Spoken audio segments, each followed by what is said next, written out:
այլընտրանք ունենալով ուղղակի հանգիստ կյանք ապրելու Սամվել Կարապետյանը որոշել է չանի հանգիստ կյանք չապրի, մտնի սրատակ ու փորձի փոխել ու փոխելու է, որովհետև այլ ուրիշ ուժ, եթե դուք տեսնում եք Ժորժ ջան, ասեք, ով կարար Հայաստանը հաներ աղքատությունից, ով այդ փորձը ունի, որ Հայաստանը կհանի աղքատությունից, բոլորին էլ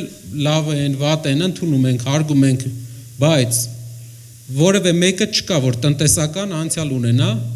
այնպես որ տասնյակ հազարավոր մարդկանց հետ աշխատած լինի, իմանա ոնց է այդ աղքատությունը վերջը հաղթարվում։ Կարապետյանը աշխարհի տարբեր երկրներում նույն ճամփեն անցել է։ Նենց չի մի երկրում հաջողության հասել։ 3-4 երկրում ինքը ունի իր տնտեսական միավորները։ Հայազգը ընդհանրապես աշխարհի յուրաքանչյուր երկրում ամենալավ ուղղությունները, բոլոր ուղղությունները մի հատ հայ ազգանուն կա։ Ու մեր խոսքում մի անգամ մենք նշել ենք, վատ ապրում են հայերը մենակ Հայաստանում։ Դա նրանից է, որ համակարգը չենք կարողացել սարքենք։ Կարապետյանը իր կյանքը ներդրում է Հայաստանի զարգացման համար։ Չկա ուրիշ մոտիվացիա, ուրիշ օգուտ, քան Հայաստանի զարգացումը ինքը չի կարող ունենա։ Քանի որ ֆինանսապես էլ ապահովված է, միակ մարդն է, որ Հայաստանի առաջնորդն է լինելու, որ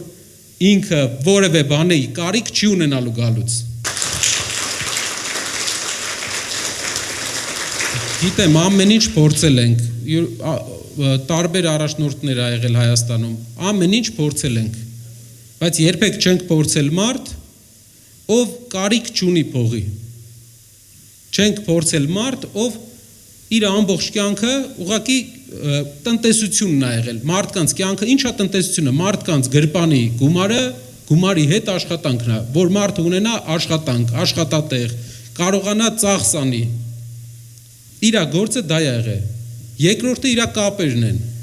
Ինչ կարա, ինչա պետք այսօր Հայաստանին։ Մեր հարևան երկրի առաջնորդը, Ադրբեջանի առաջնորդը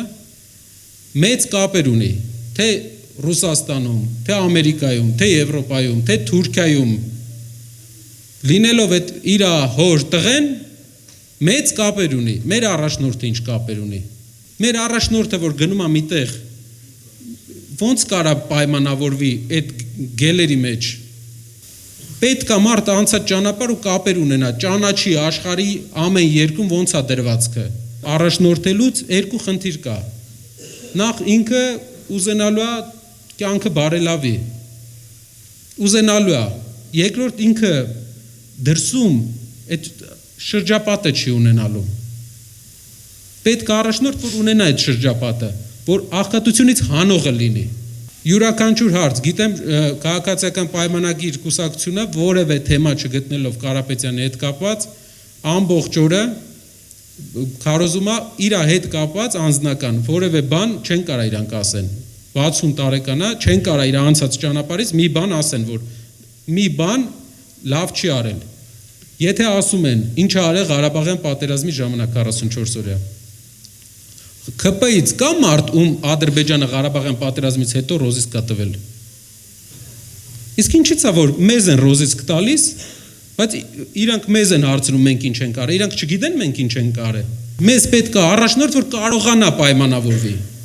Տենց են ապահովում երկրի զարգացումը, կարողանա ներդրում բերի, գործարաններ, հենց ասում են գործարաններ, սկսում են բան ասել, ասում են բարձր տեխնոլոգիաներ, հա, բարձր տեխնոլոգիաներ զարգացրու Երևանում, բայց շրջաններում դու այսքան 8 տարվա մեջ քանի բարձր տեխնոլոգիական հիմնարկ ես հիմնել,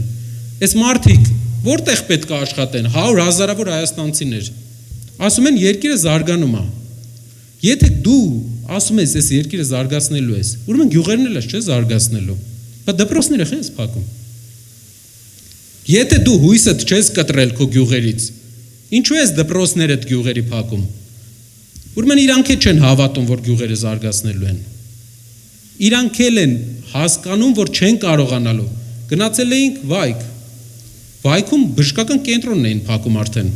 Սկզբից դպրոցներն են միավորում, հետո բժշկական կենտրոնները տնտեսությունը իրանք այսքան տարի 8 տարի կառավարել են, համարյա ինչքան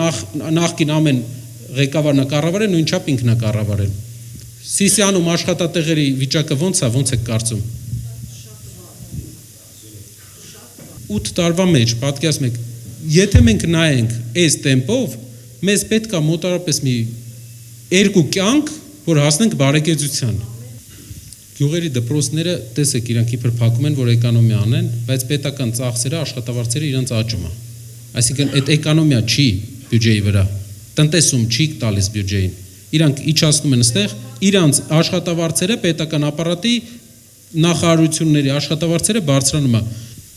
Ինչ վերաբերում է Հայաստանի ապագային, այս տարածաշրջանում ամենալավ աշխատող ազգը մեր ազգն է։ Պետք է վստահ եղեք, աշխարհում ուր հանդիպել ենք այս տարածաշրջանի մյուս ազգերին, միշտ ամենահարուստը հայն ա եղել մեջից։ Խելացի, ճկուն, լավ աշխատող։ Մենք Ադրբեջան չենք, որ մենակ նավթի հույսին ենք։ Ադրբեջանը ամեն տարի նավթի արդյունանումը իջնում է։ Ծնելիությունը իջնում է։ Չի կարելի Սփյուռքին սենց հերվասնել չի կարելի։ Մեր ռեսուրսն է, մեր ներդրումային պոտենցիալն է, միջազգային ներդրողներին։ Հայաստանը հարուստ է լինելու, տարածաշրջանի ամենահարուստ երկրներից է լինելու։ Ես վստահ եմ, մենք վստահ ենք։ Այս ազգը իր սփյուռքով, իր աշխատասիրությամբ ու լավ կառավարումով ամենահարուստն է լինելու։